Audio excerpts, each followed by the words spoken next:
बहुत समय पहले की बात है। एक हरे भरे जंगल में गजाधर नाम का एक विशाल हाथी रहता था। गजाधर का शरीर बड़ा और शक्तिशाली था।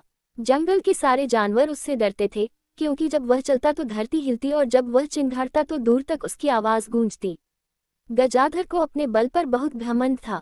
वह सोचता, इस पूरे जंगल में मुझसे ताकतवर कोई नहीं। चाहे शेर हो या भालू, सब मेरे सामने तुच्छ हैं। इसी घमंड के कारण वह छोटे छोटे जानवरों को तंग करता। कभी बंदरों को पेड़ से हिला देता, कभी खरगोशों के बिल के पास जाकर जोर से पैर पटकता ताकि वे डर जाएं। एक दिन जंगल में एक सूखा पड़ा। नदियां सूख गईं, तालाब खाली हो गए और सब जीव जंतु प्यास से व्याकुल होने लगे। जंगल की सभा बुलाई गई, जहां शेर राजा, भालू, लोमड़ी और सारे पक्षी आए।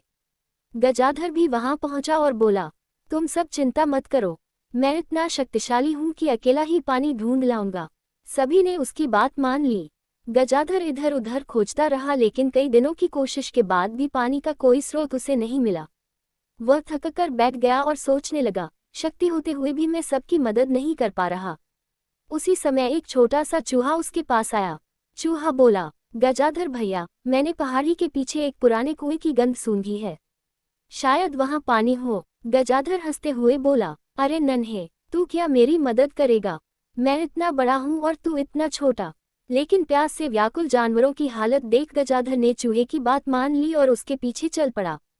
सचमुच पहाड़ी के पीछे एक पुराना कुआं था जिसमें ताज़ा और मीठा पानी भरा था। गजाधर ने अपनी लंबी सूंड से पानी खींचा और सारे जानवरों को पिलाया। उस दिन के बाद जंगल के सारे जीव खुश हो गए। उन्होंने मिलकर गजाधर और चूहे दोनों का धन्यवाद किया। गजाधर को अपनी गलती समझ में आ गई।